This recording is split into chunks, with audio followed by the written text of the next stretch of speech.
কিয়ামুল লাইল। কিয়ামুল লাইল শব্দের অর্থ কি? কিয়ামুল লাইল শব্দের অর্থ হচ্ছে রাতের সালাত। রাতের সালাত। আচ্ছা, কিয়ামুল লাইল শব্দের অর্থ হচ্ছে রাতের সালাত। আমরা হাদিসে রাসূলুল্লাহ সাল্লাল্লাহু আলাইহি ওয়াসাল্লামের বিভিন্ন আমল পাই, যে হাদিসগুলো বর্ণনা করছেন আয়েশা রাদিয়াল্লাহু আনহা, মানে আল্লাহ রাসূলের স্ত্রী। তিনি বললেন যে রাসূলুল্লাহ সাল্লাল্লাহু আলাইহি ওয়াসাল্লাম কখনো 6, কখনো 9, কখনো 8, কখনো 13, কখনো 15 রাকাত কিয়ামুল লাইল আদায় করছেন। এখন এই কিয়ামুল লাইল এক এক রকম হইল কেন? এটা তো একটা গবেষণার বিষয়। তাহলে যখন আমরা দেখি যে রাসূলুল্লাহ সাল্লাল্লাহু আলাইহি ওয়াসাল্লাম 11 রাকাত আদায় করছেন, তখন আমরা দেখি যে 8 রাকাত কিয়ামুল লাইল মানে তারাবিহ, 3 রাকাত বেতের। যখন আমরা দেখি যে 13 রাকাত আদায় করছেন, 13 রাকাতের বর্ণনা যখন আসছে, তখন আমরা দেখি যে রাসূলুল্লাহ সাল্লাল্লাহু আলাইহি ওয়াসাল্লাম বেতের সালাতের পর যখন একটু শুইতেন, মুয়াজ্জিন আজান দিত এবং ওই আজানের পরে তিনি ফজরের যে 2 রাকাত সুন্নত পড়তেন, সেটা সহ 13 রাকাতের বর্ণনা। আবার আমরা যখন দেখি যে রাসূলুল্লাহ সাল্লাল্লাহু আলাইহি ওয়াসাল্লাম রাত্রিবেলা 15 রাকাত সালাত আদায় করতেন, আয়েশা রাদিয়াল্লাহু আনহার হাদিস বুখারীতে আসছে, তাহলে এটা আলাদা কেন হইল? এই আলাদা অর্থ হচ্ছে 8 আর 3 11, তারপর হচ্ছে ফজরের 2 রাকাত সুন্নত 13, এবং এশার পরে যে তিনি 2 রাকাত সুন্নত আদায় করতেন ওটা সহ হচ্ছে 15 রাকাত। তাহলে এই হাদিসগুলোর ব্যাখ্যা হচ্ছে এরকম। কিন্তু আয়েশা রাদিয়াল্লাহু আনহার হাদিস থেকে এটা প্রমাণিত তিনি 11 রাকাতের বেশি কিয়ামুল লাইল আদায় করতেন না। এটা আদায় করতেন না, বেশি আদায় করতেন না। শব্দটা লা ইয়াজিদু, বেশি করতেন না, তার মানে কম আদায় করতেন। হ্যাঁ, কম করা যায়। তাহলে এটা কি নফল ইবাদত নাকি ওয়াজিব? নফল ইবাদত। আচ্ছা, যেমন আমরা মসজিদে যখন আসতেছি, মসজিদে আসার পর 2 রাকাত তাহিয়াতুল মসজিদ আদায় করতেছি। কোন এক ব্যক্তি একদিন রাসূলুল্লাহ সাল্লাল্লাহু আলাইহি ওয়াসাল্লাম খুতবা দিতেছেন, ওই সময় আসলো, আসার পর বসে গেল। রাসূলুল্লাহ সাল্লাল্লাহু আলাইহি ওয়াসাল্লাম খুতবা দিতেছেন, সেই অবস্থায় বললেন তুমি দাঁড়াও এবং 2 রাকাত সালাত আদায় করে বসো। তাহলে সে যে সালাত আদায় করলো এটা তাহিয়াতুল মসজিদ কিনা? তাহলে এই হাদিসটার উপর ভিত্তি করে যারা মুহাক্কিক আলেম তারা বলছেন যে তাহিয়াতুল মসজিদ ওয়াজিব, এবং কেউ কেউ বলছেন এটা হচ্ছে সুন্নত। কিন্তু ওই হাদিসে যে জোর দিয়ে বলা হলো, এই কারণেই অনেকেই বলছেন যে এটা ওয়াজিব, আবার অনেকেই বলছেন যে এটা সুন্নত। তবে সুন্নত হওয়ার মতটা বেশি শক্তিশালী। তবে যারা ওয়াজিব বলছেন সেটা তো ফেলে দেওয়ার মতো না, কারণ আল্লাহ রাসূল জোর দিয়েছেন ওখানে, খুতবার সময় জোর দিয়েছেন ওইখানে। তাহলে আমরা যারা ইমামের খুতবা শুরুর আগে মসজিদে আসি, তারা 2 রাকাত সালাত আদায় করে বসে যায়, তাই না? এটা তাহিয়াতুল মসজিদ হিসাবে। তাহলে জুমা সালাতের শুরুতে, খুতবার শুরুতে আমাদের কি কোনো নির্দিষ্ট করে সালাত আছে? তাহিয়াতুল মসজিদ ব্যতীত কোনো সালাত নাই। তাহলে এইখানে যদি কোনো ব্যক্তি চায় যে খুতবা শুরুর আগ পর্যন্ত সালাত পড়তেই থাকবে, তার ভুল হবে নাকি ঠিক হবে? না, ঠিক হবে। সে চাইলেই নফল সালাত আদায় করবে, তার যত রাকাত ইচ্ছা। এইখানে ওই যে ইমাম সাহেব খুতবা দিচ্ছেন এই জন্য সালাত পড়া যাবে না, পরে আবার কবলাল জুম্মা 4 রাকাত সুন্নত, মানে বাংলাদেশের মসজিদগুলোতে যেটা হয় কবলাল জুম্মা 4 রাকাত সুন্নত নাকি ওরা আদায় করে। হ্যাঁ, ইমাম সাহেব আসে খুতবা শুনে, তারপর কি করে ওরা, ইমাম সাহেব যখন প্রথম খুতবা শেষ করে তখন তাদেরকে কি করার সময় দেয়? 4 রাকাত সুন্নত পড়ার সময় দেয়। তাহলে এই সিস্টেমটা যে বাংলাদেশে চালু করা হইলো, এটার কোনো ভ্যালিডিটি নাই, কোনো দলিল নাই এটার। কেন? আল্লাহ রাসূল কি করতেন? জুমার দিন আল্লাহ রাসূল আসতেন, আমি তো এসে 2 রাকাত সালাত আদায় করি, আল্লাহ রাসূল এসে সোজা মিম্বারে উঠে যাইতেন, তারপর তিনি খুতবা শুরু করতেন, আজান দিত, তারপরে খুতবা শুরু করতেন। তিনি 2 রাকাত সুন্নত এখন বাসায় পড়তেন কিনা সেটা তো আমরা জানি না। এবং তিনি এই কবলাল জুম্মা কোন সুন্নত পড়তে হবে এই নির্দেশনাও দেন নাই, বরং যে ব্যক্তি সুন্নত না পড়ে বসে গেছে তাহিয়াতুল মসজিদ স্বরূপ তাকে 2 রাকাত সুন্নত পড়তে বলছেন। এরপরে আপনি যতক্ষণ ইচ্ছা ইমামের খুতবা শুরু করার পূর্বে পর্যন্ত নফল সালাত পড়তে পারেন। তাহলে কিয়ামুল লাইল নফল সালাত নাকি ওয়াজিব সালাত? নফল সালাত। এইখানে বিষয়টা হচ্ছে রাসূলুল্লাহ সাল্লাল্লাহু আলাইহি ওয়াসাল্লাম 11 রাকাতের বেশি পড়তেন না। এটা কোথা থেকে আসলো? যখন আয়েশা রাদিয়াল্লাহু আনহাকে সাহাবীরা জিজ্ঞেস করলো যে রাসূলুল্লাহ সাল্লাল্লাহু আলাইহি ওয়াসাল্লামের রাতের সালাত কেমন ছিল, তখন আয়েশা রাদিয়াল্লাহু আনহা কি বললেন? যে তিনি 11 রাকাতের বেশি আদায় করতেন না, তিনি এটা বললেন। যখন এটা বললেন এর অর্থ হচ্ছে তিনি ঘরে এই সালাতটা আদায় করতেন। আচ্ছা, আমরা সূরা মুজাম্মিলের নাম শুনছি তো, ইয়া আইয়ুহাল মুজাম্মিল কুমিল লাইলা ইল্লা কলিলা নিসফাহু আও ইনকুস মিনহু কলিলা আও জিদ আলাইহি ওয়ারাত্তিল কুরআনা তারতিলা। এই যে সূরা মুজাম্মিল, মুজাম্মিল মানে হচ্ছে কম্বল আবৃত ব্যক্তি। রাসূল সাল্লাল্লাহু আলাইহি ওয়াসাল্লামের উপর যখন ওহী নাযিল হইল তখন তিনি ভয় পেয়ে গেলেন, বাড়িতে আসলেন, হ্যাঁ, শুয়ে পড়লেন, খাদিজা রাদিয়াল্লাহু আনহা তার গায়ে কম্বল জড়িয়ে দিলেন। আল্লাহ সুবহানাহু ওয়া তাআলা ওই সময় আবার ওহী পাঠালেন, হে কম্বল আবৃত ব্যক্তি, বললেন কুমিল্লাইলা ইল্লা কলিলা, তুমি রাতের কিছু অংশ দাঁড়াও, মানে রাতের সালাত আদায় করো। নিসফাহু, অথবা রাতের অর্ধেক সময় দাঁড়াও। এই যে আয়াতটা নাজিল হইলো, এই আয়াত নাজিল হওয়ার পর থেকে রাসূলুল্লাহ সাল্লাল্লাহু আলাইহি ওয়াসাল্লাম রাতের অর্ধেক অংশ এবং তার বেশি অংশ সালাত আদায় করা শুরু করলেন। নিসফাহু আবিন কুসমিনহু কলিলা, রাতের অর্ধেক সময় অথবা তার কম কিংবা বেশি সময়, অথবা অর্ধেক সময়ের বেশি কিংবা অর্ধেক সময়ের কম, এই সালাত আদায় করতেই থাকলেন, আদায় করতেই থাকলেন, আদায় করতে থাকলেন। এই 5টা আয়াত নাজিল হওয়ার পরে এক বছর পর সূরা মুজাম্মিলের পরে আয়াতগুলো নাজিল হইল। ইন্না রাব্বাকা ইয়ালামু আন্নাকা তাকুমু আদনা মিন সুলুসাইল লাইলি ওয়া নিসফাহু ওয়া সুলুসাহু ওয়া তাইফাতুম মিনাল্লাযিনা মা'আক আল্লাহু ইয়াকদিরুল লাইলা ওয়ান নাহার আলিমা আল্লান তুহসু ফাতাবা আলাইকুম ফাকরাউ মা তায়াসসারা মিনাল কুরআন। তারপর আল্লাহ সুবহানাহু ওয়া তাআলা বললেন ফাকরাউ মা তায়াসসারা মিনাল কুরআন, মানে এক বছর পর যখন রাসূলুল্লাহ সাল্লাল্লাহু আলাইহি ওয়াসাল্লাম রাতের অর্ধেক কিংবা তার বেশি সালাত আদায় করতেছেন রাতের বেলা, এর এক বছর পর ওই সূরার পরের অংশটা নাজিল হইল। হওয়ার পরে আল্লাহ সুবহানাহু ওয়া তাআলা বললেন ফাকরাউ মা তায়াসসারা মিনাল কুরআন, তোমার জন্য যতটুকু সুবিধা ততটুকু আদায় করো। তাহলে এই যে কুমিল্লাইলা ইল্লা কলিলা, তুমি রাতের কিছু অংশ দাঁড়াও, মানে এই আয়াতের ভিত্তিতে রাসূলুল্লাহ সাল্লাল্লাহু আলাইহি ওয়াসাল্লাম নিজের জন্য কিয়ামুল লাইল ফরজ করে নিয়েছিলেন, কিন্তু সাধারণ মানুষের জন্য এটা নফল ছিল। এবং পূর্ববর্তী সময় যখন ওই যে এক বছর পরে এই আয়াত নাজিল হলো, তখন পর্যন্ত সাহাবীদের উপরে ওটা ওয়াজিব ছিল, সবাই আদায় করত। কিন্তু যখন আল্লাহ সুবহানাহু ওয়া তাআলা আবার এক বছর পর বললেন ফাকরাউ মা তায়াসসারা মিনাল কুরআন, যে ফাকরাউ তিলাওয়াত করো, অর্থাৎ নামাজে তেলাওয়াত করো, মা তায়াসসারা মিনাল কুরআন, যতটুকুতে তোমার সহজ হয় ততটুকু। এরপরে এটা সাহাবীদের উপর হয়ে গেল নফল এবং রাসূলুল্লাহ সাল্লাল্লাহু আলাইহি ওয়াসাল্লামের উপর হয়ে গেল ফরজ, তিনি আদায় করতেই থাকলেন। যখন তিনি লম্বা কিরাত করে সালাত আদায় করতেন, তারপর ফুলে যাইতো। সাহাবীরা জিজ্ঞেস করেছেন, আয়েশা রাদিয়াল্লাহু আনহা জিজ্ঞেস করতেন, হে আল্লাহর রাসূল, আপনার তো সমস্ত গুনাহ ক্ষমা করে দেওয়া হয়েছে, তারপর আপনি এত দীর্ঘায়িত সালাত আদায় করেন কেন? তখন রাসূলুল্লাহ সাল্লাম বলতেন, আফালা আকুন আবদান শাকুরা, আমি কি আল্লাহ শুকরগুজারকারী বান্দা হব না? তাহলে এটা যদি তার সুন্নত, তার জন্য ফরজ হয়ে থাকে, তিনি এটা এইভাবে আদায় করতেন। তা আমাদের জন্য নফল সালাত আমাদেরকে ভালো করে আদায় করতে হবে কিনা? আচ্ছা, তাহলে নফল সালাতের কিছু বৈশিষ্ট্য বলি, কেন নফল সালাত আরো ভালো করে আদায় করতে হয়। আমরা বেতের সালাতে দোয়া কুনুত পড়ি কিনা? আচ্ছা, বেতের সালাতে আমরা দোয়া কুনুত পড়ি। রাসূলুল্লাহ সাল্লাম বলছেন যে যখন সবাই একসঙ্গে সালাতে বিতির করবে এবং দোয়া কুনুত পড়বে, সেই দোয়া কুনুতটা সংক্ষিপ্ত হইতে হবে যাতে মানুষের কষ্ট না হয়। যখন সে একাকী কুনুত আদায় করবে তখন লম্বা দোয়া করবে। যখন একজন ব্যক্তি একাকী সালাত আদায় করবে, নফল সালাতগুলো, তখন লম্বা কিরাত করবে। রাসূলুল্লাহ সাল্লাম বাসা কিন্তু ওটাই করতেন। কিন্তু যখন সবাই মিলে ফরজ সালাত আদায় করবে, তখন কিরাতটা কি করতে হবে? ছোট করতে হবে, যেন মানুষের জন্য কষ্টকর না হয়। যখন একজন ব্যক্তি একাকী সালাত আদায় করবে, তখন তার রুকুটা কেমন হবে? লম্বা রুকু হবে। রুকু থেকে দাঁড়িয়ে লম্বা সময় দাঁড়া থাকবে, সিজদায় যাবে, লম্বা সময় থাকবে। কিন্তু যখন জামাতে সালাত আদায় করবে, তখন কি করবে? তখন সেটা সংক্ষিপ্ত করতে হবে, যেন মানুষের জন্য কষ্টকর না হয়। রাসূলুল্লাহ সাল্লাল্লাহু আলাইহি ওয়াসাল্লাম তো এটাও করতেন, মহিলারা পিছনে নামাজ পড়তো, বাচ্চা কান্নাকাটি করলে তিনি নামাজ সংক্ষিপ্ত করে ফেলতেন। তা এগুলো হচ্ছে রাসূলুল্লাহ সাল্লাল্লাহু আলাইহি ওয়াসাল্লামের সুন্নাত। তাহলে আমরা এখান থেকে বুঝলাম যে এই তারাবি সালাতটা নফল সালাত, রাসূলুল্লাহ সাল্লাল্লাহু আলাইহি ওয়াসাল্লাম 11 রাকাতের বেশি পড়তেন না, এবং তার জন্য এটা ফরজ ছিল, আমাদের জন্য নফল। তো এখন কথা হচ্ছে যে যখন আয়েশা রাদিয়াল্লাহু আনহাকে জিজ্ঞেস করা হলো যে তিনি কত রাকাত আদায় করতেন, 11 রাকাত। যখন রাসূলুল্লাহ সাল্লাল্লাহু আলাইহি ওয়াসাল্লামকে জিজ্ঞেস করা হলো, হে আল্লাহর রাসূল, রাতের নামাজ কয় রাকাত, কিভাবে পড়বো? তখন রাসূলুল্লাহ সাল্লাল্লাহু আলাইহি ওয়াসাল্লাম বললেন, সলাতুল লাইলি মাসনা মাসনা, রাতের সালাত হচ্ছে 2 রাকাত 2 রাকাত। যখন তোমার ভয় হবে, ফাইদা খিফতা, হ্যাঁ, যখন তোমার ভয় হবে যে রাত শেষ হয়ে যাচ্ছে, তখন 1 রাকাত বেদের আদায় করে নিবা। তাহলে এই হাদিস থেকে আমরা সুন্নাত পাইলাম কয়টা? 1 রাকাত বেদের আদায় করা যায়। এখন 1 রাকাত বেদের আদায় করার হাদিস নিয়ে মানুষ খুঁজে পায় না, অথচ এই হাদিসটা দিয়ে বুখারী শরীফ ভরপুর। যে কিতাবগুলো আছে এগুলোতে এই 1 রাকাত বেদের পরিমাণে হাদিসগুলোই বেশি। রাসূলুল্লাহ সাল্লাল্লাহু আলাইহি ওয়াসাল্লাম যখন বাসায় আদায় করতেন, তখন কত রাকাত আদায় করতেন? বেতের 3 রাকাত। কিন্তু আমাদেরকে কত রাকাত পড়তে বললেন? 1 রাকাত। 1 রাকাত বেতের পড়তে বললেন, যে যখন তোমার ভয় হয় যে রাত শেষ হয়ে যাবে, তখন তুমি 1 রাকাত আদায় করে নাও, মানে তোমার সালাতকে বিতের করে নাও।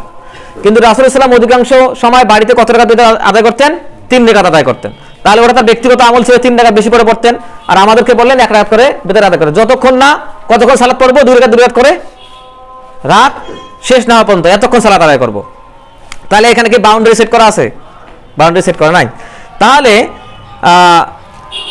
আমি এখানে যে আয়াতগুলো তেলাওয়াত করছি, ওমিনাল লাইলি ফাতাহাজ্জাদ বিহি নাফিলাতাল লাক, যে যাদের পৃষ্ঠদেশ বিছনার সঙ্গে লেপ্টে থাকে না, মানে যারা ঘুমায় না বরং নাফিলাতাল লাক, তারা নফল সালাত আদায় করে, তাদের কথা বলা হয়েছে আইয়া বা আসাকা রব্বুকা মাকামাম মাহমুদা, আল্লাহ সুবহানাহু ওয়া তাআলা তাদের মর্যাদাকে মাকামে মাহমুদ পর্যন্ত উত্তীর্ণ করবেন।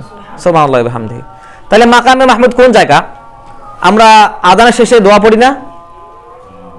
কি দোয়া পড়ি?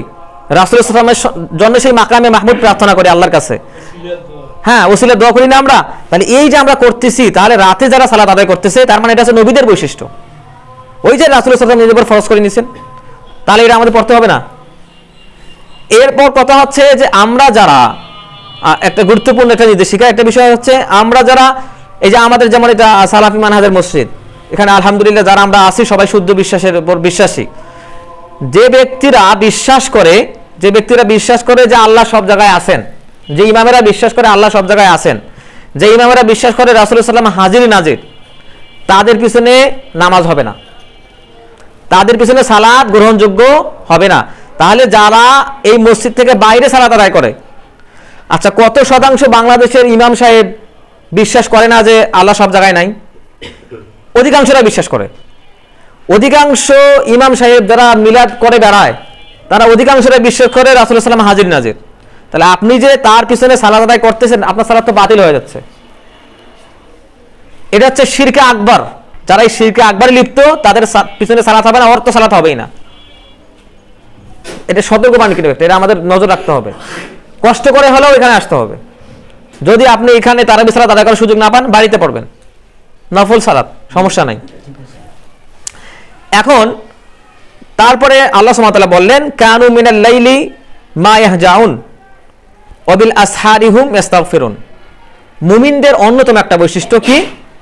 কানু কলিলাম মিনাল লাইলি মা ইয়াহজাউন, তারা রাতের একটা নির্দিষ্ট সময়, অল্প সময়ে তারা নফল সালাত আদায় করে এবং কি করে? ওবিল আসহারিহুম ইস্তাগফিরুন, এবং যখন তারা সাহারি খায় তখন আল্লাহর কাছে ক্ষমা প্রার্থনা করে।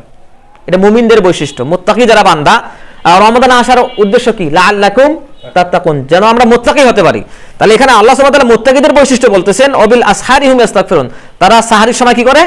ইস্তেগফার করে। সাহারির সময় মানে কি? সাহারির আগে আগে ইস্তেগফার করে, মানে ঘুম থেকে উঠে তাহাজ্জুদের সালাত আদায় করে। তাদের কথা বলা হচ্ছে, এটা হচ্ছে মুত্তাকিদের বৈশিষ্ট্য, এটা হচ্ছে নবীদের বৈশিষ্ট্য। আল্লাহ সুবহানাহু ওয়া তাআলা তারপর বলতেছেন এখানে যে ইন্না আউয়ালা, আচ্ছা এই আয়াতের ব্যাখ্যায় পরে আসতেছে যে ইন্না আউয়ালা মা ইউহাসিবু বিহিল আব্দুল মুসলিম ইয়াউমাল কিয়ামাতি আস-সালাহ ফাইন আতাম্মাহা।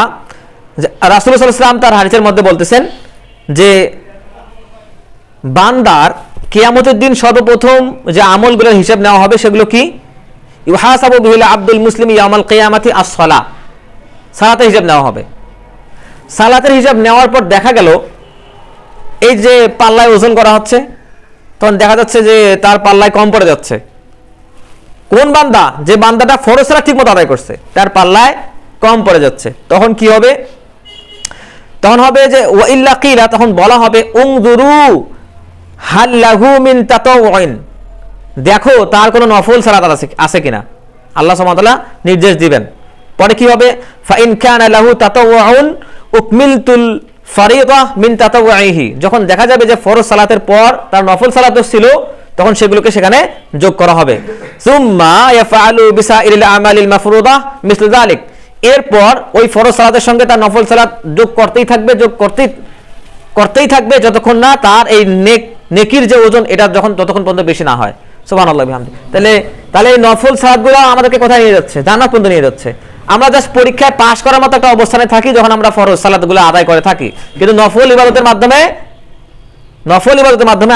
আমরা আল্লাহ সুবহানাহু ওয়া তাআলার নৈকট্য লাভ করার দিকে চলে যাই। অন্য হাদিসে তো আমরা পাই যে বান্দা যখন বেশি বেশি নফল ইবাদতগুলো করে, বেশি বেশি নফল ইবাদত করার অর্থ কি? বেশি বেশি নফল ইবাদত করার অর্থ হচ্ছে যে আমি ইবাদতে ব্যস্ত হচ্ছি, খারাপ কাজগুলো কম করতেছি। আমি ইবাদতে ব্যস্ত আছি, হাতের গোনা কম হচ্ছে। আমি ইবাদতে ব্যস্ত আছি, মুখের গোনা কম হচ্ছে। আমি ইবাদতে ব্যস্ত আছি, আমার সমস্ত অঙ্গ প্রত্যঙ্গের গোনা কম হচ্ছে। তো যখন এটা হচ্ছে, তখন আমি পরিশুদ্ধ হচ্ছে কিনা? তখন আল্লাহ সুবহানাহু ওয়া তাআলা কি বললেন? যে আমি তখন ওই বান্দার হাত হয়ে যাই। তার মানে কি? আল্লাহ সুবহানাহু ওয়া তাআলা কি খারাপ কাজ করেন না? তার মানে ওই বান্দাটার মাধ্যমে খারাপ কাজ আর হয় না। আমি তখন সেই বান্দার পা হয়ে যায়, সেই বান্দা তো আর পা দিয়ে তার খারাপ কাজ করে না, আল্লাহর ইবাদতই করতেছে। তো আল্লাহ তো আর সেটা করেন না, আল্লাহ তো খারাপ কাজ করতে পারে না, সেই বান্দাও খারাপ কাজ করে না। তাহলে এগুলো হচ্ছে একজন বান্দা যখন বেশি বেশি নফল সালাত আদায় করে, নফল ইবাদতগুলো করে, তার মর্যাদা আল্লাহ কিভাবে বৃদ্ধি করেন? এইভাবে বৃদ্ধি করেন। এগুলো সহিহ হাদিসে আসছে। তাহলে আমরা দেখলাম যে আমরা কতটুকু রাতের সালাত আদায় করব, কতটুকু আদায় করব? কুমিল্লা ইল্লা কলিলা না, এখানে সংখ্যার দিক থেকে 11 রাকাত বা যাই পড়েন, বিষয়টা হচ্ছে আপনি কতক্ষণ সালাত আদায় করবেন। আল্লাহ সুবহানাহু ওয়া তাআলা বলতেছেন কুমিল্লা ইল্লা কলিলা, রাতের কিছু অংশ দাঁড়াও, নিসফাহু অথবা রাতের অর্ধেক অংশ, আউসিদ আলাইহি অথবা তার কম কিংবা বেশি সময়। তাহলে এটা রাসূল সাল্লাল্লাহু আলাইহি ওয়াসাল্লাম নিজের উপর ফরজ করে নিয়েছিলেন। আমরা কি রাতের অর্ধেক অংশ সালাত পড়তে পারবো? পারবো? আমরা চাইলেও পারবো না, অতগুলো সূরা আমাদের মুখস্থ আছে, পারবো না তো। তাহলে যদি তারপরে যদি আমরা মসজিদে আসি, মসজিদে ছোট বাচ্চা থাকে, অনেক অসুস্থ লোক থাকে, এনাদেরকে নিয়ে এই এত দীর্ঘ সময় কি সালাত আদায় করা যাবে? সালাত আদায় করা সম্ভব না। আর আমরাও যারা আদায় করতে চাই, অতক্ষণ দাঁড় থাকা সম্ভব না। দু একদিন চেষ্টা করে দেখবেন, লম্বা সূরা পড়বেন, দেখবেন যে বসতে গিয়ে পা ফেটে যাচ্ছে। ওই রাসূলুল্লাহ সাল্লাল্লাহু আলাইহি ওয়াসাল্লামের ওই হাদিসের কথা তখন মনে হবে। কিন্তু রাসূলুল্লাহ সাল্লাল্লাহু আলাইহি ওয়াসাল্লাম কি আমাদের চেয়ে বেশি শক্তিশালী ছিলেন কিনা? তাকে বেশি সামর্থ্য দেওয়া হয়েছিল কিনা? তো এই জন্য উনি দীর্ঘ সময় সালাত আদায় করতেন। কিন্তু আল্লাহ সুবহানাহু ওয়া তাআলা তো আমাদের জন্য এটা নফল করছেন। এই জন্যে কি করতে হবে? এই জন্য আমাদেরকে চেষ্টা করতে হবে যত দীর্ঘ করা যায়, অত দীর্ঘ করার চেষ্টা করতে হবে। তাতে কি হবে? তাতে আল্লাহ সুবহানাহু ওয়া তাআলা আমাদের মর্যাদা বুলন্দ করবেন, মর্যাদা বৃদ্ধি করে দিবেন। বেশি বেশি কোরআন শুনতে পারবো আমরা। রমাদান হচ্ছে কোরআনের মাস। তো এইভাবে আমাদের চেষ্টা করতে হবে। এখন রাসূলুল্লাহ সাল্লাল্লাহু আলাইহি ওয়াসাল্লাম আসলে তার উম্মতকে নিয়ে, তার সাহাবীদেরকে নিয়ে সালাত, এই যে রাতের যে সালাত, তারাবিহের সালাত, এটা আদায় করা শুরু করলেন কিভাবে, আমরা সেই দিকে যাব। তারাবি সালাত যেভাবে শুরু, তারাবি সালাতের ইতিহাস যেভাবে শুরু, এটা আয়েশা রাদিয়াল্লাহু আনহা থেকে বর্ণিত। কেননা মদিনার পাশেই তো তার ঘর, রাসূলুল্লাহ সাল্লাল্লাহু আলাইহি ওয়াসাল্লামের ঘর। তো তিনি বলছেন, এটা সহিহ বুখারীতে আসছে যে আয়েশা রাদিয়াল্লাহু আনহা বললেন যে একদিন রাসূলুল্লাহ সাল্লাল্লাহু আলাইহি ওয়াসাল্লাম বাইরে গিয়ে এসে সালাতের পর সালাত আদায় করা শুরু করে দিলেন। অনেক সাহাবী জড়ো হলো প্রথম রাত, তারপর দ্বিতীয় রাতে গেলেন, দ্বিতীয় রাতে অনেক সাহাবী জড়ো হইলো, তারপর তৃতীয় রাতে গেলেন, অনেক সাহাবী জড়ো হইলো। মানে এত সাহাবী জড়ো হইলো যে মসজিদে নববীতে জায়গা সংকুলান হচ্ছে না। তখন রাসূলুল্লাহ সাল্লাল্লাহু আলাইহি ওয়াসাল্লাম চতুর্থ রাতে আর বের হইলেন না। যখন বের হইলেন না, তখন তিনি মানুষের অভিপ্রায় বুঝতে পারলেন যে এনারা রাসূলুল্লাহ সাল্লাল্লাহু আলাইহি ওয়াসাল্লামের সঙ্গে সালাত পড়ার উদ্দেশ্যে এখানে জড়ো হয়েছেন। তখন রাসূলুল্লাহ সাল্লাল্লাহু আলাইহি ওয়াসাল্লাম বললেন যে আমি তোমাদের অভিপ্রায় বুঝতে পারছি, কিন্তু আমার আশঙ্কা হয় যে আল্লাহ সুবহানাহু ওয়া তাআলা তোমাদের আগ্রহ দেখে হয়তো এটা তোমাদের জন্য ফরজ করে দিবেন। আমি এই ভয়ে বের হচ্ছি না, কারণ উম্মত তো নিতে পারবে না। আমাদের উপর যদি তারাবি সালাত ফরজ হইতো, তাহলে আমরা কি আসলে আদায় করতে পারতাম? যদি ফরজ হইতো, তার মানে অতক্ষণ জাগি থাকা ফরজ হইতো। কতক্ষণ জাগি থাকা ফরজ হইতো? অন্য একটা হাদিসে আসছে যে রাসূলুল্লাহ সাল্লাল্লাহু আলাইহি ওয়াসাল্লাম একদিন বের হইলেন, হঠাৎ বের হইলেন। তিনি মানে প্রথম রমজানে তিনি এইভাবে তারাবি সালাত আদায় করলেন। প্রথম রাত, দ্বিতীয় রাত, তৃতীয় রাত, চতুর্থ রাতে বের হইলেন না। তো যদি ফরজ করা হয়তো, কেমন ফরজ করা হয়তো আমরা দেখি পরের হাদিসগুলোতে। অন্য কোনো এক রমজানে তিনি রাত্রে বের হইলেন। বের হওয়ার পর কি করলেন? কত রাত্রিতে বের হইলেন? লাইলাতুল কদরের যে সম্ভাব্য রাত্রিগুলো আছে, সেই রাত্রিগুলোর উদ্দেশ্যে তিনি বের হইলেন। শেষ 7 রাত বাকি থাকতে, মানে কততম রাত? শেষ 7 রাত বাকি থাকতে, মানে 23তম রজনীতে। 23তম রজনীতে তিনি বের হইলেন। বের হওয়ার পর কি করলেন? তিনি রাত্রের 3য় প্রহর পর্যন্ত সালাত আদায় করলেন। কত প্রহর পর্যন্ত? 1/3 সময় পর্যন্ত তিনি সালাত আদায় করলেন। এরপর তিনি যখন 5 রাত অবশিষ্ট থাকলো, মানে পরের দিন আর আসলেন না, 5 রাত অবশিষ্ট থাকলো, মানে 25তম রাত্রিতে তিনি আবার বের হইলেন। বের হয়ে তিনি কি করলেন? অর্ধেক রাত পর্যন্ত সাহাবীদেরকে নিয়ে সালাত আদায় করলেন, অর্ধেক রাত। এরপর আবার কি হলো? যখন তিনি অর্ধেক রাত পর্যন্ত সালাত আদায় করে বাসায় যাচ্ছেন, তখন আবু যর গিফারি রাদিয়াল্লাহু আনহু তাকে জিজ্ঞেস করলেন, হে আল্লাহর রাসূল, আর একটু সময় বাকি আছে, অতটুকু একটু নফল আদায় করে নিতেন। আবু যর গিফারি রাদিয়াল্লাহু আনহু বললেন, তখন রাসূল সাল্লাল্লাহু আলাইহি ওয়াসাল্লাম বললেন যে ব্যক্তি ইমামের সঙ্গে সালাত শেষ করে এবং ঘুমাতে যায়, ওই ব্যক্তি সেই ব্যক্তির মতো যে ব্যক্তি সারা রাত আল্লাহ সুবহানাহু ওয়া তাআলা ইবাদত করছে। সুবহানাল্লাহি ওয়া বিহামদিহি। তার মানে ইমাম যতক্ষণ পর্যন্ত সালাত আদায় করাচ্ছে, নামাজ পড়াচ্ছে, কিয়ামুল লাইল, ততক্ষণ পর্যন্ত আমাকে তার সঙ্গে সঙ্গ দিতে হবে। তিনি কত রাকাত পড়ান। কারণ এই হাদিসগুলোতে রাকাত সংখ্যার কথা স্পষ্টভাবে বলা নাই। এগুলো কি করছেন? রাসূলুল্লাহ সাল্লাল্লাহু আলাইহি ওয়াসাল্লাম সাহাবীদেরকে নিয়ে সালাত আদায় করছেন। আর যেগুলোতে আমরা রাকাতের কথা পাই, সেগুলো কোথায় পড়ছেন? বাসায় পড়ছেন। আয়েশা রাদিয়াল্লাহু আনহা থেকে বর্ণিত। তার মানে ইমামের সঙ্গে আপনি সালাত আদায় করবেন, যতক্ষণ ইমাম সালাত আদায় করে এতক্ষণ সালাত আদায় করবেন। এরপর কথা হচ্ছে, এরপর 3 রাত অবশিষ্ট থাকলে তিনি বের হইলেন, 3 রাত অবশিষ্ট থাকলে বের হইলেন। বের হওয়ার পর তিনি কি করলেন? 3 রাত অবশিষ্ট থাকতে মানে কি, কততম রাত? 27তম রাত। 27তম রাতে বের হইলেন। তিনি এতক্ষণ সালাত আদায় করলেন, এতক্ষণ সালাত আদায় করলেন, সাহাবীরা মনে করলো যে ফালাহ ছুটে যাবে। ফালাহ মানে কি? সাহারি শেষ হয়ে যাবে।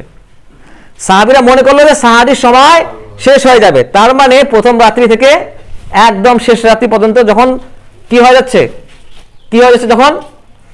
যখন সাহারির সময় ছুটে যাচ্ছে, ততক্ষণ পর্যন্ত তিনি কি করলেন? সালাত আদায় করলেন। সাহাবীরা মনে করলেন সাহারির সময়ও শেষ হয়ে যাবে, এটা তারা আশঙ্কা করা শুরু করলেন। তাহলে এই যে হাদিস, এই হাদিস থেকে আবু বকর রাদিয়াল্লাহু আনহু পরবর্তী সময়ে হাদিসের উপর আমল করতেন।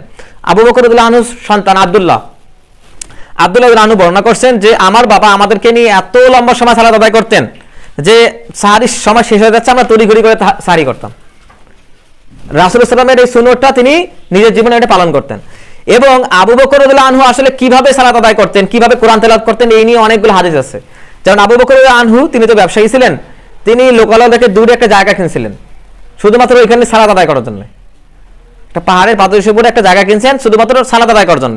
তিনি যখন তেলাওয়াত করতেন, অন্যান্য সাহাবী যেমন ওসমান রাদিয়াল্লাহু আনহু অনেক বেশি তেলাওয়াত করতেন। যেমন রমজান মাসে আমরা দেখি যে ওসমান রাদিয়াল্লাহু আনহু ঘন ঘন কোরআন খতম করতেন, কিন্তু আবু বকর রাদিয়াল্লাহু আনহু উনি ঘন ঘন কোরআন খতম করতেন না, উনি ওইখানে যাইতেন, গিয়ে কি করতেন, মানে এত অনুনয় বিনয়ের সঙ্গে কোরআন তেলাওয়াত করতেন এবং দীর্ঘ সময় কোরআন তেলাওয়াত করতেন আর কান্না করতেন। মানুষ তার কান্না দেখে জড়ো হয়ে যেত যে আবু বকর কোরআন তেলাওয়াত করতেছে, এইভাবে তিনি কোরআন তেলাওয়াত করতেন। তাহলে এই সুন্নতটা কি করতেন? এই সুন্নতটা আবু বকর, এই যে রাসূলুল্লাহ সাল্লাল্লাহু আলাইহি ওয়াসাল্লামের যে সুন্নত যে তারা একদম সাহারি সময় পর্যন্ত কোরআন তেলাওয়াত করা রাতের সালাতে, এটা আবু বকর রাদিয়াল্লাহু আনহু এটা পালন করতেন। তাহলে আমরা দেখলাম, তাহলে এই যে রাসূলুল্লাহ সাল্লাল্লাহু আলাইহি ওয়াসাল্লামের সুন্নত শেষ রাতে তিনি এইভাবে সালাত আদায় করতেন সাহাবাদেরকে নিয়ে, তাহলে যদি ফরজ হইতো আমাদেরকে সালাত আদায় করতে হইতো কিনা? এটা আমাদের জন্য কঠিন হয়ে যেত। এই অভিপ্রায় বুঝতে পেরে রাসূলুল্লাহ সাল্লাল্লাহু আলাইহি ওয়াসাল্লাম আর বের হইলেন না, একদম প্রথম রমজানে বের হইলেন না। পরে কি করলেন? সাহাবীরা তখন একাকীভাবে সালাত আদায় করা শুরু করলো, এখানে একজন, ওখানে একজন, এখানে একজন, ওখানে 4 জন একসঙ্গে এভাবে সালাত আদায় করা শুরু করলো। এভাবে চলতে থাকলো ওমর রাদিয়াল্লাহু আনহুর সময় পর্যন্ত। ওমর রাদিয়াল্লাহু আনহু একদিন সবাইকে দেখার জন্য কোথায় গেলেন? মসজিদে নববীতে গেলেন, গিয়ে দেখেন যে এখানে 2 জন, ওখানে 2 জন, এখানে এভাবে সালাত আদায় করতেছে। হ্যাঁ, তখন ওমর রাদিয়াল্লাহু আনহু কি করলেন যে আমি চাই যে এদেরকে সবাই একজন হাফেজের অধীনে সালাতে দাঁড় করে দেয়, এটা ভালো হয়। তখন ওমর রাদিয়াল্লাহু আনহু সেটা করলেন এবং একজন সাহাবীকে, একজন কারীকে দাঁড় করাই দিলেন।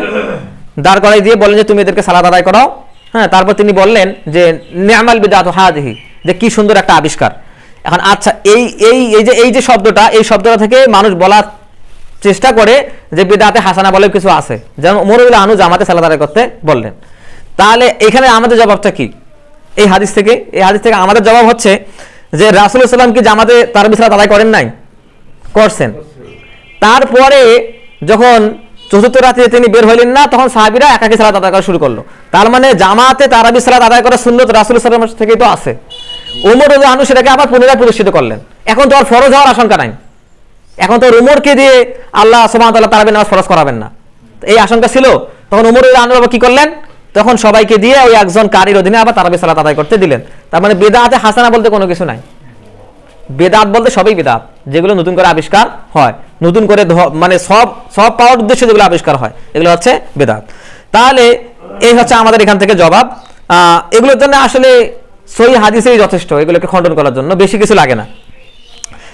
এরপর হচ্ছে রাসূলুল্লাহ সাল্লাল্লাহু আলাইহি ওয়াসাল্লাম আগে জামাতে সালাত আদায় করছেন, সেই সুন্নতটাই আবার ওমর রাদিয়াল্লাহু আনহু চালু করলেন। তাহলে আবু বকর রাদিয়াল্লাহু আনহুর সময় জামাতে তারাবি সালাত আদায় ছিল না, কেননা ওমর রাদিয়াল্লাহু আনহুর সময়, আবু বকর রাদিয়াল্লাহু আনহু কখন খলিফা হলেন? রাসূলুল্লাহ সাল্লাল্লাহু আলাইহি ওয়াসাল্লাম মৃত্যুবরণ করার পরে। রাসূলুল্লাহ সাল্লাল্লাহু আলাইহি ওয়াসাল্লাম যে সিদ্ধান্তগুলো নিয়ে গেছেন, আবু বকর রাদিয়াল্লাহু আনহু প্রত্যেকটা সিদ্ধান্ত সেই অবস্থায় বহাল রাখছেন, কোনো একটা সিদ্ধান্ত পরিবর্তন করেন নাই। যেমন আবু বকর রাদিয়াল্লাহু আনহু যখন খলিফা হন, তখন একদল বলল যে আমরা যাকাত দিব না, তাদের বিপক্ষে যুদ্ধ। তখন পারস্যে আবার যুদ্ধ হচ্ছে, রোমে যুদ্ধ হচ্ছে, সবখানে যুদ্ধ।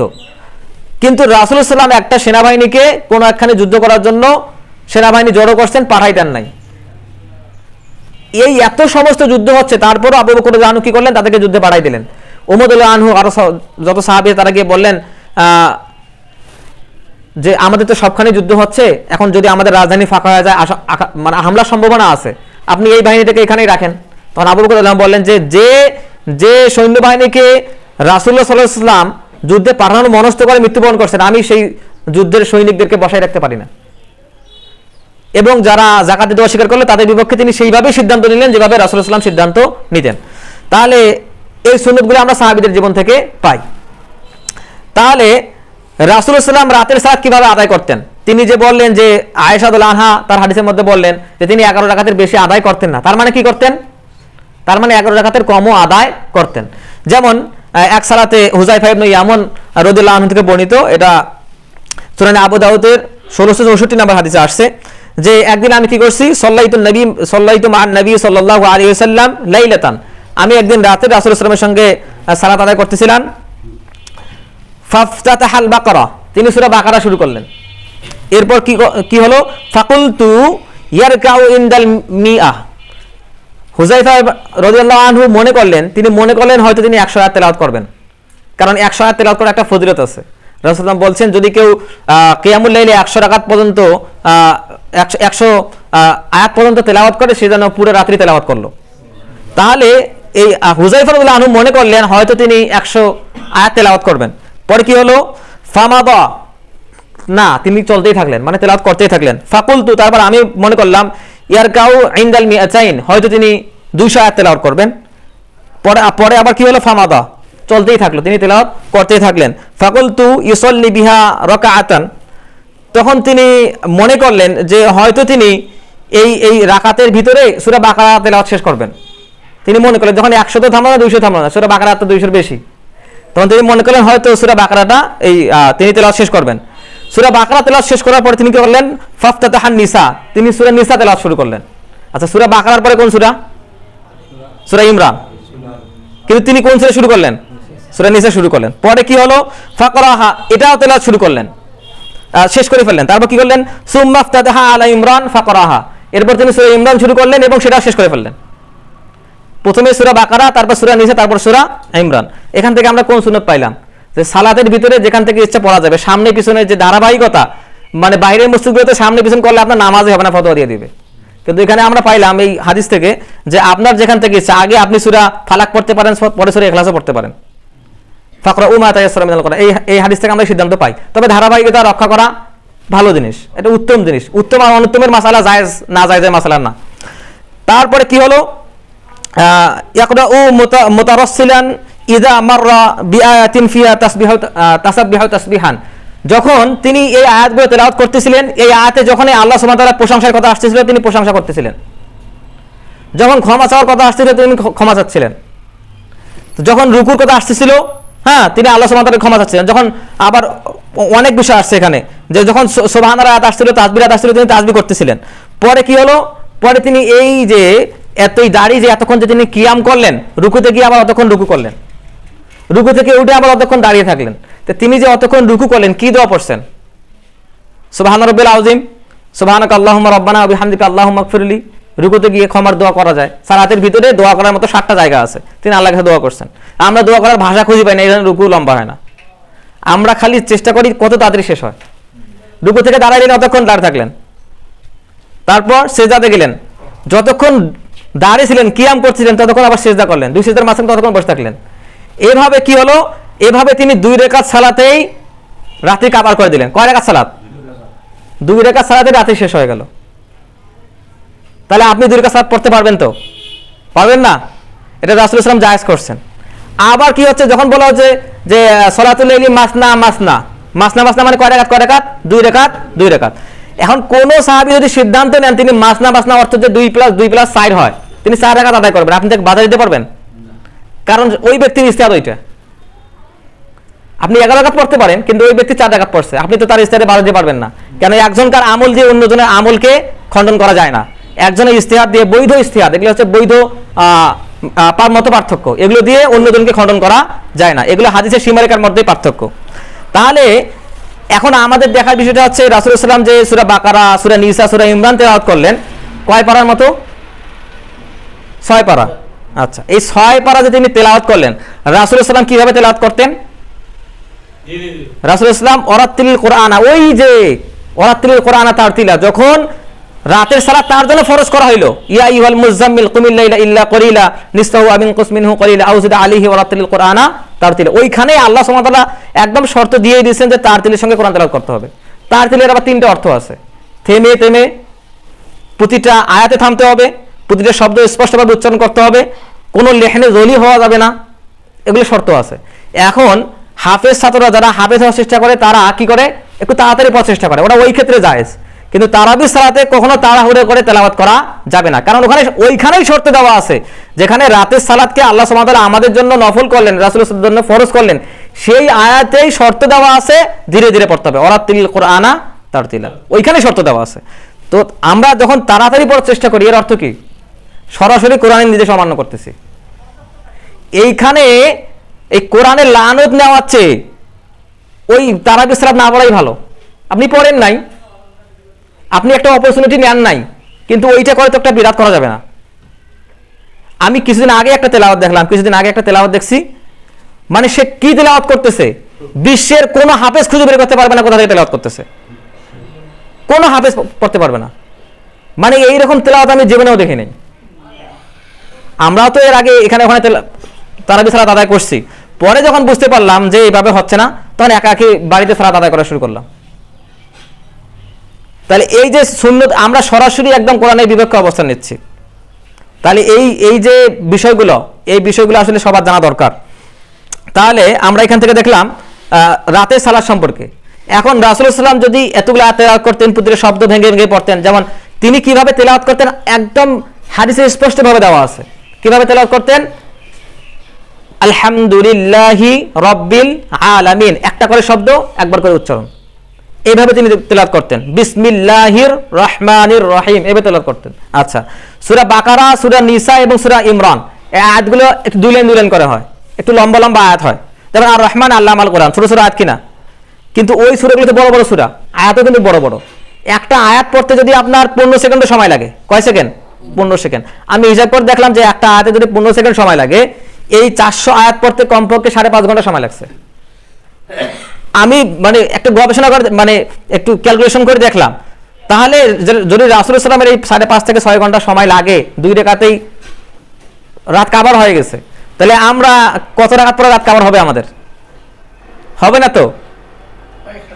আমি এই কথা বলার আগে, আমি আপনাদের কাছে এটা আলোচনা করার আগে আমি একটু ব্যক্তিগতভাবে চেষ্টা করছি, ফতোয়া যেহেতু দিচ্ছি একটু আমল তো করা লাগবে। আমি বাড়িতে একটু দেখে দেখে পড়ার চেষ্টা করলাম। একদিন আমি সূরা নিসার আলে ইমরান পড়ছি, মানে 8 রাকাতে পড়ছি, কিন্তু যখন বসছি বসা যায় না, মানে পা তো হয়ে গেছে, মোটা হয়ে গেছে। বসে যে আপনি যে 2 রাকাত মানে রুকুতে যে যাবেন, পা তখন এই পা ব্যথা শুরু হয়ে যায়। ওই যে আল্লাহ রাসূলের হাদিস, তিনি তার পা ফুলে যাইতো, সাহাবীরা জিজ্ঞেস করতেন, হে আল্লাহ রাসূল, আপনার এত সালাত পড়া লাগে, আপনার তো আল্লাহ ক্ষমা করে দিয়েছেন। তখন রাসূল কি বললেন, আফালা আকুনা আবদান শাকুরা, আমি কি আল্লাহ শুকর গুজারকারী বান্দা হব না? তিনি এই জন্য সালাত আদায় করতেন। তাহলে এটা আসলে আমাদের জন্য খুব কঠিন।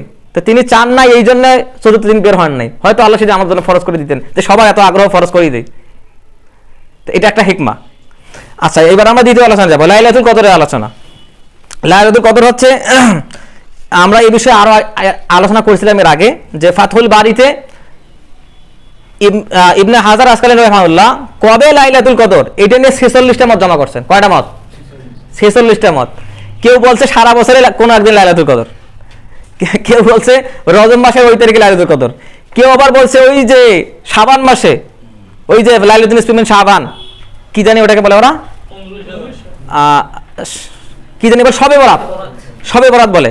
কেউ বলে যে ওই দিন লাইলাতুল কদর। হ্যাঁ, কিন্তু পরে তিনি এই সবগুলা মত একসঙ্গে করে বললেন যে যদি আমরা এই সবগুলা মত জমা করে নির্দিষ্ট মতের দিকে যাই, তাহলে এই মতটা সর্বোত্তম মত হচ্ছে, রাসূলুল্লাহ সাল্লাল্লাহু আলাইহি ওয়াসাল্লাম বলছেন যে তাহাররাউ লাইলাতুল কদরি ফিল আশরিল আওয়াখির মিন রমাদান, যে তোমরা রমাদানের শেষ দশকে লাইলাতুল কদর অনুসন্ধান করো। এটাকে যদি আরো প্রিসাইজ করা যায়, আরো যদি ভালো করে বলার চেষ্টা করা যায়, তাহলে শেষ দশকের বেজর রাত্রিগুলোকে লাইলাতুল কদর অনুসন্ধান করতে হবে। শেষ দশকের বেজর রাত্রিগুলোতে আমরা লাইলাতুল কদর অনুসন্ধান করব। যদি কেউ শেষ দশকের বেজর রাত্রিগুলো ছাড়াও আরো যদি বেশি করে বলতে চায়, যদি আরো মানে বলতে চায় যে 27শে লাইলাতুল কদর, তাহলে সে বলতে পারবে 27শে লাইলাতুল কদর? তাকে বলতে হবে সম্ভাবনা আছে। যদি কেউ বলতে চায় 21শে লাইলাতুল কদর, তাহলে তাকে কি বলতে হবে? এখন আপনি একদম মানে ঢাকঢোল পিটিয়ে সরকারিভাবে লাইলাতুল কদর 27শে ঘোষণা করে লাইলাতুল কদর করতেছেন, সেটা তো না হইতে পারে, না হওয়ার সম্ভাবনা তো বেশি। কারণ লাইলাতুল কদর প্রতি বছর পরিবর্তন হয়। এখন সরকারি একটা ছুটি তো দেওয়া লাগবে সরকারকে, যে 27 তারিখ থেকে গার্মেন্টস ফ্যাক্টরি সবগুলো বন্ধ। মানে আমরা যদি মনে করি সরকার সিদ্ধান্ত থেকে যে 27 লাইলাতুল কদর ছুটি দিয়েছে, তো এই সিদ্ধান্ত তো ওখান থেকে নেওয়া যাবে না, কারণ লাইলাতুল কদর পরিবর্তন হচ্ছে, প্রতি বছর পরিবর্তন হয়। কেমনে? এটা আমরা সেই হাদিস থেকেই জানি। এখানে হাদিস যেগুলো নিয়ে আসছি আমি, রাসূলুল্লাহ সাল্লাল্লাহু আলাইহি ওয়াসাল্লাম একদিন সমস্ত সাহাবীদেরকে নিয়ে একদিন লাইলাতুল কদরের মানে রাতের সালাত আদায় করলেন।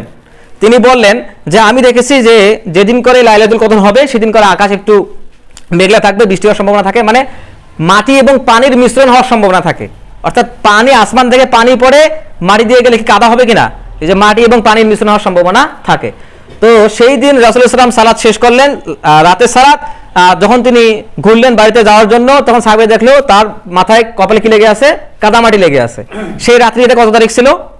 21 রমজান। তার মানে সেই দিন রাসূলুল্লাহ সাল্লাল্লাহু আলাইহি ওয়াসাল্লামের সঙ্গে যারাই লাইলাতুল কদর যাচ্ছেন সবাই লাইলাতুল কদর পাইছেন। সুবহানাল্লাহ। এরপর হচ্ছে রাসূলুল্লাহ সাল্লামের উপর কোরআন নাজিল হয় কত তারিখে? তার উপর কোরআন নাজিল হয় 24 রমজানে কোরআন নাজিল হয়। তো তখন কি কেউ লাইলাতুল কদর আদায় করতো না? তো যদি কেউ সম্ভাবনা দিতে চায় যে 25 রমজান লাইলাতুল কদর, তাহলে ওই হাদিসের দিক থেকে সম্ভাবনা দিতে পারে, কিন্তু বলতে তো পারবে না 24 রমজান। ওইটাই হওয়ার সম্ভাবনা বেশি যদি হয়, কারণ 24 রমজান কোরআন নাজিল হয়েছে। তাহলে এইভাবে সম্ভাবনা দেওয়া যেতে পারে, কিন্তু স্পষ্টভাবে বলা যাবে না যে এই দিন লাইলাতুল কদর। হ্যাঁ, লাইলাতুল কদর রাত্রির যে সিমটমগুলো আছে, যে সাইনগুলো আছে, যেমন ওই দিন একটু আকাশ মেঘলা থাকবে, পরের দিন যে সূর্য উঠবে একটু নিষ্প্রভ হবে, তার তেজ একটু কম থাকবে। সেই দিন আবার কি হবে? লাইলাতুল খায়রুম মিন আলফি শাহর তানাজ্জালুল মালাইকাতু ওয়ার রূহ, সেই দিন সমস্ত ফেরেশতা এবং রূহ মানে জিবরিল ফেরেশতা নেমে আসেন। তো যখন সমস্ত ফেরেশতা এবং জিবরিল ফেরেশতা নেমে আসেন, কত সংখ্যা? পৃথিবীর বালুকণার চেয়েও তাদের সংখ্যা বেশি। এত ফেরেশতা নেমে আসেন পৃথিবীতে, তাহলে পৃথিবীতে দিন ছোট হয়ে যায়। কেমনে ছোট হয়? মানে জায়গা কম হয়ে যায়। এইখানে 50 জন মানুষ হলে জায়গা ধরবে, তার মানে মসজিদ ছোট হয়ে গেছে। তখন পৃথিবী ছোট হয়ে যায়, তার মানে ফেরেশতাদের জন্য পৃথিবী ছোট হয়ে যাচ্ছে। যখন ফেরেশতারা পৃথিবীতে আসতেছে, তারা আলো ফেরেশতা কিনা, তার মানে সেদিন রাতটা কি হবে? একটু আলোকিত হইতে পারে। তারপরে কি হবে? এই বাচ্চারা দুষ্টুমি করে, তারা ঘুমিয়ে যেতে পারে মসজিদে এসে। সেদিন এমন হইতে পারে যে ঝগড়াঝাটি একটু কম হবে, কারণ ফেরেশতারা আসতেছে। আল্লাহ মানুষের ভিতরে একটু আসর দিতে পারেন ভালো মন্দের, যে সবাই একটু শান্ত হয়ে যায়, এমন তো হইতে পারে। তা এগুলো আবার যারা আল্লাহর ভালো বান্দা, তাদের কারামত হিসেবে তাদেরকে আল্লাহ জানাই দিতে পারেন যে আজকে লাইলাতুল কদর। হ্যাঁ, কিন্তু এটা আবার হাদিস থেকে এটাও নিষিদ্ধ করা আছে, যদি কাউকে এভাবে জানাই দেওয়া হয় কোনো ভালোর বিষয়ে, তাকে চুপ থাকতে বলা হয়েছে। কেন জানেন? কারণ যদি কোনো ব্যক্তিকে সেই মহিমান্বিত রাত সম্পর্কে জানা হয়, আর সেই ব্যক্তি যদি কাউকে বলে যে আজকে অমুক রাত্রি, তাহলে তার উপর কেউ ঈর্ষা প্রবণ হতে পারে কিনা, তার উপর হিংসা করতে পারে। হিংসা হতে পারে না তার উপর, যে আল্লাহর ভালো বান্দা, ওর পিছনে একটু লাগতে পারে, কারণ ভালো মানুষের পিছনে লাগার মানুষের অভাব নেই। তো এই জন্য এটা নিষিদ্ধ করা হয়েছে। তাহলে লাইলাতুল কদর সম্পর্কে স্পষ্টভাবে কোনো জিনিস, কোনো এই দিন লাইলাতুল কদর এটা বলা যাবে না, বরং সম্ভাবনা দেওয়া যেতে পারে। এখন আমরা সম্ভাবনাও দিতে পারি না। কেন? রাসূলুল্লাহ সাল্লাল্লাহু আলাইহি ওয়াসাল্লাম লাইলাতুল কদর পাওয়ার উদ্দেশ্যে ইতিকাফ করছেন, যেন ছুটে না যায়। তাহলে যে জন্য তিনি ইতিকাফ করছেন, সেটার সম্ভাবনা আমরা কেমনে দিই? তিনি তো ইতিকাফ করছেন, তিনি তো জানেন না। আচ্ছা, তিনি জানছিলেন, পরে কি হলো? তিনি জানছিলেন, তিনি বের হলেন, ফাখরাজা বিলাইলাতিল কদরি, তিনি বের হলেন সাহাবীদেরকে লাইলাতুল কদরের সুসংবাদ দেওয়ার জন্য। তিনি বের হইছেন। ফাতালাহা ফুলানুন ওয়া ফুলানুন ফারুফিয়াত, দেখলেন যে বাইরে দুজন লোক ঝগড়া করতেছে, ফারুফিয়াত অথবা লাইলাতুল কদর তুলে নেওয়া হলো। বাইরে দুজন লোক ঝগড়া করতেছে অথবা লাইলাতুল কদর তুলে নেওয়া, তাকে ভুলিয়ে দেওয়া হলো। তার মানে লাইলাতুল কদর রাতে শান্ত থাকতে হবে, এটা তো বোঝা যায়। এই দিন শান্তি, সালামুন হিয়া হাত্তা মাতলাইল ফজর, শান্তি বিরাজ করবে একদম ফজর পর্যন্ত, মানে সাহারির সময় না। একটা সাহারির আজান, একটা ফজরের আজান। রাসূলুল্লাহ সাল্লাল্লাহু আলাইহি ওয়াসাল্লাম সাহারি খাইতেন, তারপরে 50 আয়াত তেলাওয়াত করার সমপরিমাণ সময় থাকতো। তারপর তিনি যখন একটু দান কাতে শুইতেন, তখন বেলাল এসে রাসূলুল্লাহ সাল্লাল্লাহু আলাইহি ওয়াসাল্লামকে বলতেন যে ফজরের সময় হয়ে গেছে। বেলাল রাদিয়াল্লাহু আনহু আব্দুল্লাহ ইবনে মাকতুম এসে বলতেন যে আজানের সময় হয়ে গেছে। কিসের আজান? ফজরের আজান। তার মানে সাহারির সময় সাহারির একটা সময়, আর মাতলাইল ফজর মানে ফজরের সময়। তাহলে সাহারির সময় তো আমাদের খাওয়া দাওয়া বন্ধ, ওই সময় বন্ধ হয়ে গেল। তাহলে ওই পর্যন্ত আল্লাহ সুবহানাহু ওয়া তাআলা শান্তি দিতে পারতেন, কিন্তু আল্লাহ সুবহানাহু ওয়া তাআলা এখানে আবার এক্সটেন্ড করে দিলেন, আর বাড়ি দিলেন। কোথায় পর্যন্ত? মাতলাইল ফজর, ফজর পর্যন্ত বাড়ি দিলেন। সুবহানাল্লাহি ওয়া বিহামদিহি, কত অপরচুনিটি বাড়াই দিলেন ওটা, এতক্ষণ পর্যন্ত তোমাদের সুযোগ, মানে সাহারি খাওয়ার পরেও সুযোগ। সেদিন আপনি রোজা শুরু করছেন, তখন আপনার সুযোগ লাইলাতুল কদর জাগার। তাহলে ওই দিন তো কোনোভাবে নষ্ট করা যাবে না। আচ্ছা, লাইলাতুল কদরের বিশেষ বিশেষ কিছু মানে ইতিকাফের বিশেষ কিছু বৈশিষ্ট্য, যেমন 20 রমজানের রাত যেদিন হচ্ছে সেদিন সেই ব্যক্তি কি করতেছে, মসজিদে ঢুকতেছে। 21 রমজান যেদিন শুরু হচ্ছে সকালবেলা, মসজিদে যে ব্যক্তি যেখানে ইতিকাফ করবে একটা নির্দিষ্ট স্থানে ঘিরে নিয়ে সে ইতিকাফ করবে, 21 রমজান সকালবেলা তিনি ওই স্থানে ঢুকতেন। আগের রাত্রিতে সূর্যাস্ত হওয়াতে মসজিদে ঢুকতেন ইতিকাফের উদ্দেশ্যে, কিন্তু সকালবেলা যে স্থানে ইতিকাফ করবেন ওইখানে ঢুকতেন। এরপরে তিনি ইতিকাফ শুরু করতেন। আচ্ছা, ইতিকাফ শুরু করার উদ্দেশ্য কি? রাসূল সাল্লাল্লাহু আলাইহি ওয়াসাল্লাম যে ইতিকাফ করতেন হাদিসে আসছে কানা ইয়াতাকিফু, তিনি ইতিকাফ করতেন। ইতিকাফ করার অর্থ, আচ্ছা রমজান মাসের অন্য রাত্রিতে স্ত্রীর কাছে যাওয়া নিষেধ ছিল না হালাল করা হয়েছে? অন্য রাত্রিগুলোতে হালাল করা হয়েছে। ঘুমানো হালাল করা হয়েছে, হ্যাঁ হালাল করা হয়েছে কিনা? খাওয়া দাওয়া সবকিছু হালাল করা হয়েছে। কিন্তু ইতিকাফে যখন মানুষ একজন ঢুকবে তখন কি হবে? তখন স্ত্রীর কাছে যাওয়া যাবে না, বাইরে ঘোরাফেরা করা যাবে না, অনহিত ঘোরাফেরা করা যাবে না, মানুষের সঙ্গে কথা বলা যাবে না। তাহলে একজন ব্যক্তি পরিপূর্ণভাবে নিজেকে আল্লাহর কাছে ন্যস্ত করলো। সে স্ত্রীর কাছে যাবে না, সে অহেতুক কথা বলবে না, সে বাজারে ঘোরাঘুরিও করবে না। তাহলে কি হয়ে যাবে? ইতিকাফ নষ্ট হয়ে যাবে। তার মানে আপনার পরিপূর্ণ সময়টা কোথায় দিতে হচ্ছে? আল্লাহর সঙ্গে দিতে হচ্ছে, মানে আল্লাহর সঙ্গে কানেকশন তৈরি করা, আল্লাহর কাছাকাছি যাওয়ার একটা চেষ্টা করা হচ্ছে। এইটা হচ্ছে মুত্তাকিদের বৈশিষ্ট্য, লাআল্লাকুম তাত্তাকুন। তাহলে লাআল্লাকুম তাত্তাকুন অর্থ কি? আপনি তারাবি সালাত আদায় করবেন। লাআল্লাকুম তাত্তাকুন অর্থ কি? আপনি যখন সিয়াম রাখতেছেন তখন ফাহিশা কথা বলবেন না, মিথ্যা কথা বলবেন না, ওজনে কম দিবেন না, ফাঁকি দিবেন না। হ্যাঁ, এটা হচ্ছে লাআল্লাকুম তাত্তাকুন। লাআল্লাকুম তাত্তাকুন অর্থ কি? আপনি লাইলাতুল কদর অনুসন্ধান করবেন। লাআল্লাকুম তাত্তাকুন অর্থ কি? আপনি ইতিকাফ করবেন। এই জন্য সাহাবীরা বলতেন যে হায় কি আশ্চর্য, মানুষের ইতিকাফ ছেড়ে দিছে। আচ্ছা, হাদিসের মধ্যে কি আসছে? লা রাহবানিয়াতা ফিল ইসলাম, ইসলামের মধ্যে বৈরাগ্য নাই। বৈরাগ্য মানে সন্ন্যাস ব্রত ইসলামে নাই। তো যদি ইসলামে সন্ন্যাস না থাকে, একজন ব্যক্তি 10 দিনের জন্য সন্ন্যাসী হয়ে গেল কিনা, সেটা কি কে করতে পারছেন? রাসূল সাল্লাল্লাহু আলাইহি ওয়াসাল্লাম করতে বলছেন। তো এটা কি বৈধ কিনা? তা আমরা সুফিদের বিপক্ষে বলি ওরা সন্ন্যাসী হয়, আমরা খ্রিস্টান সন্ন্যাসীর বিপক্ষে বলি ওরা সন্ন্যাসী এই কারণে। কিন্তু আমাকেও তো কি বৈধভাবে এটা করতে বলা হয়েছে, তো আমি কেন এটাতে জোর দেই না? এটা জোর দেওয়া লাগবে কিনা? এটা জোর দিয়ে আমাদেরকে আদায় করতে হবে। এখন ইতিকাফ সম্পর্কে আপনি কতক্ষণ ইতিকাফ করতে পারবেন? শেষ 10 দিন তো ইতিকাফ করবেন, কিন্তু ইতিকাফের সর্বনিম্ন সময় কয়দিন? 1 দিন 1 রাত সর্বনিম্ন সময়। আপনি শেষ দশকে ইতিকাফ করতে পারেন নাই, 10 দিন থাকতে পারবেন না, আপনি খুব ব্যস্ত। 1 দিন 1 রাত আল্লাহর রাস্তায় দিয়ে দেন। ওমর রাদিয়াল্লাহু আনহু জাহিলি যুগে কি করছেন? মানত করছেন যে একদিন ইতিকাফ করবেন। রাসূলের সঙ্গে জিজ্ঞেস করলেন, হে আল্লাহর রাসূল, আমি এটা পালন করতে পারবো কিনা? তো রাসূল সাল্লাল্লাহু আলাইহি ওয়াসাল্লাম বললেন যে এটা তোমার জন্য ওয়াজিব হয়ে গেছে। তার মানে আপনি একদিনে ইতিকাফ করতে পারেন, এটা বের করে নিতে হবে। যেখানে সম্ভাবনা আছে ওই রাত্রিগুলো নিতে পারেন। যেমন 21 রাত্রিতে শুরু করলেন, 22 রমজানের মতো থাকলেন, 23 শুরু করলেন, ওই রাত্রি পর্যন্ত 24 পর্যন্ত শেষ করে দিলেন। এভাবে একদিনে ইতিকাফ করা যায়, 1 দিন 2 দিন 3 দিন 4 দিন এভাবে ইতিকাফ করা যায়। বেজর রাত্রিগুলোতে করলেন। তাহলে এইখান থেকে আমাদের সুযোগ নিতে হবে। এখন আমরা শেষ পর্যায়ে যাব যে কানা ইয়াজতাহিদু ফিল আশিল আওয়াখিরি মা লা ইয়াজতাহিদু ফি গায়রি।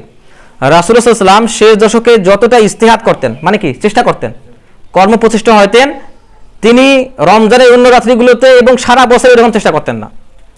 আচ্ছা, এটা একটা হাদিস। আর একটা হাদিস হচ্ছে কানা ইয়াতাকিফু ফিল আশিল আওয়াখিরি মিন রমাদান, তিনি রমাদানের শেষ দশকে ইতিকাফ করতেন। কালে ইয়াস্তাহিদু ইয়াতাকিফু এর অর্থ কি?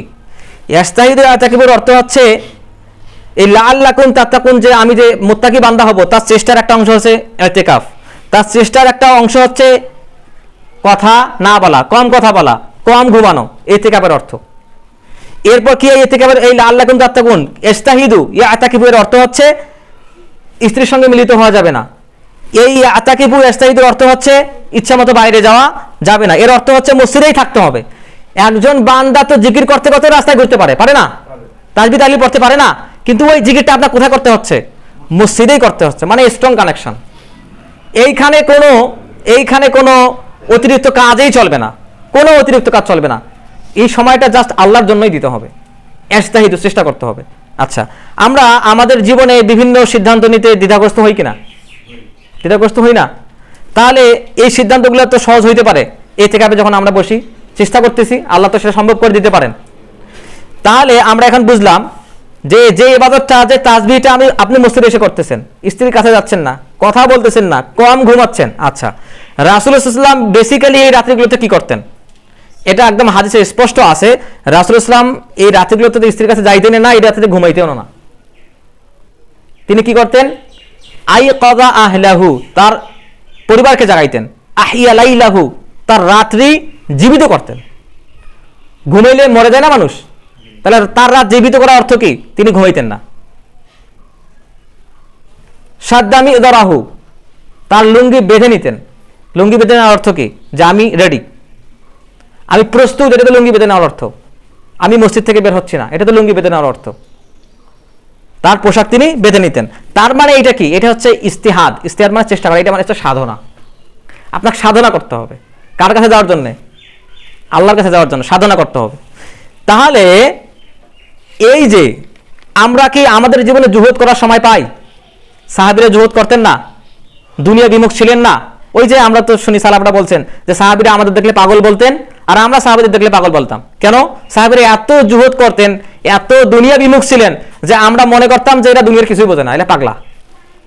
আর আমরা এত পরিমাণ দুনিয়া প্রেমে অন্ধ হয়ে গেছি, তো সাহাবীরা আমাদের দেখে বুঝতেন যে এদের আখিরাতের কোনো অংশ এদের কাছে নাই, এরা দুনিয়া প্রেমে মুগ্ধ হয়ে গেছে, দুনিয়া এদেরকে পথভ্রষ্ট করে ফেলছে। এই হচ্ছে মানসিকতা। এখন আমরা যখন জুহুদ করতে পারতেছি না, তাহলে ইতিকাফ আমাদেরকে সেই সুযোগটা দিচ্ছে। আমাদেরকে জুহুদ করতে হবে। কিসের জুহুদ? কম ঘুমানোর জুহুদ। আপনি যখন ইতিকাফ করবেন তখন আপনি কম ঘুমাবেন। এটা কিসের জুহুদ? কম খাওয়ার জুহুদ। বাসা থেকে আপনার যতটুকু খাবার দেবে অতটুকুই খাইতে হবে। আপনি চাইতে পারবেন না আরেকটু দেন। কম খাওয়ার জুহুদ। আপনি কম ঘুমাচ্ছেন, কম খাচ্ছেন। এরপর কি হচ্ছে? সাহাবীরা কি করতেন? আগে মসজিদে আসতেন, পরে মসজিদ থেকে বের হইতেন। আমরা কি এটা পালন করি? আমরা সবাই ব্যস্ত। তাহলে আপনি যখন মসজিদে থাকতেছেন, অর্থ কি? এটা হচ্ছে মসজিদে অবস্থানের জুহুদ, মসজিদে অবস্থানের চেষ্টা। এটা জিহাদের মতো। বাইরের পৃথিবী আমাকে ডাকতেছে, আমি মসজিদে অবস্থান করতেছি। জিহাদ না এটা? কিসের জিহাদ? অন্তরের যে লিপ্সা, এটার বিপক্ষে আমার জিহাদ। মসজিদে অবস্থান করার জুহুদ হচ্ছে এটা। এরপর কি হবে? কম কথা বলার জুহুদ এটা। মানুষের সঙ্গে কম মেশার জুহুদ এটা, ইতিকাফ। এরপর কি হচ্ছে? আমি ঈদের মাঠ থেকে নিষ্পাপ হয়ে ঘরে ফিরে যাব, এটা হচ্ছে সেই কর্মপ্রচেষ্টার জন্য জুহুদ। এটা হচ্ছে ইতিকাফ। তো ওই যে আল্লাহ সুবহানাহু ওয়া তাআলা বললেন লাআল্লাকুম তাত্তাকুন, তোমরা যেন মুত্তাকি হতে পারো। আমরা ইতিকাফ শেষ করে বুঝলাম যে এইভাবে মুত্তাকি হওয়া যায়। তা আমাদের সচেষ্ট হইতে হবে না? আমাদের চেষ্টা করতে হবে। তাহলে এটাই হলো তাকওয়া। একজন ব্যক্তি যখন এই ইতিকাফের জুহুদ নিয়ে বাইরে বের হয়ে যাবে, ওই লোকটার মাধ্যমে কোনো খারাপ কথা সম্ভব? এটাই ইসলাম, এটাই ইনসাফ। এই লোকগুলো দিয়ে যদি পৃথিবী ভরে যায়, পৃথিবীতে অনিয়ম বিশৃঙ্খলা থাকবে, দুর্নীতি থাকবে। লাআল্লাকুম তাত্তাকুন। একজন সরকার প্রধান চাইলেই একটা অন্যায় কাজ করতে পারবে? যেখানে পৃথিবীর কেউ নাই সেখানে গেলে একজন ব্যক্তি অন্যায় করতে পারবে? পারবে না। তার তাকওয়া তাকে বাধা দিবে। এই ঈমান হচ্ছে অস্ত্র, যে অস্ত্র আমাকে জাহান্নাম থেকে বাঁচায়। কিভাবে এটা বাড়াইতে হবে? তাকওয়া থেকে বাড়াইতে হবে। লাআল্লাকুম তাত্তাকুন। তাহলে এই ইতিকাফের সময় এই যে মুহূর্ত আমরা বললাম, তারপর পরিবারকে জাগাতে হবে। রাসূল সাল্লাল্লাহু আলাইহি ওয়াসাল্লাম জাগাইতেন। আপনি যে লাইলাতুল কদর জাগতেছেন, আপনি লাইলাতুল কদর জাগতেছেন, এর পিছনে আরো অনেক কিছু বিষয়, আরো কিছু হিকমা আছে। যেমন এই রাত্রে ওই যে বললাম বিশৃঙ্খলা করা যাবে না, বিতর্ক করা যাবে না, আর্গুমেন্টে যাওয়া যাবে না। এটা আল্লাহর সঙ্গে কানেকশন করার সময়, এটা আর্গুমেন্টের সময় না। তো আপনি যখন এটা করবেন, তখন আপনার স্ত্রী তো ঘুমাইতে পারে, আপনার স্ত্রীকে জাগাইতে হবে না। আইকাযা আহলাহু, রাসূল সাল্লাল্লাহু আলাইহি ওয়াসাল্লাম নিজেদের স্ত্রীদেরকে জাগাইতেন। সাহাবীদেরকে বলতেন তোমরা তোমাদের স্ত্রীদেরকে জাগাও। আমরাও যদি জাগাই, কিভাবে জাগাই? রাসূল সাল্লাল্লাহু আলাইহি ওয়াসাল্লামের সেই হাদিসটা দেখতে হবে, কোনো আর্গুমেন্টে যাওয়া যাবে না। কিভাবে রাসূল সাল্লাল্লাহু আলাইহি ওয়াসাল্লাম বলছেন যে আল্লাহ সুবহানাহু ওয়া তাআলা সেই সমস্ত স্বামী স্ত্রীদের উপর রহম করেন। কোন স্বামী স্ত্রী? স্বামী ইবাদত করার জন্য জাগছে, স্ত্রী জাগে নাই, তার মুখে পানি ছিটে দাও, সে জেগে যাবে। মানে কোমলতার কথা বলা হইলো। আপনি যখন লাইলাতুল কদরে জাগবেন, তখন আপনাকে এই হিকমা অবলম্বন করতে হবে। আর্গুমেন্টে যাওয়া যাবে না, তার সঙ্গে ধাক্কাধাক্কি করা যাবে না, তাকে জোর গলায় বলা যাবে না, এইভাবে বলেন। এগুলো হচ্ছে হিকমা। বাচ্চাকে বলবেন, জেন্টলি বলতে হবে। তারপর রাগান্বিত হওয়া যাবে না। রাগান্বিত হওয়ার সময় তো এটা না। কেন?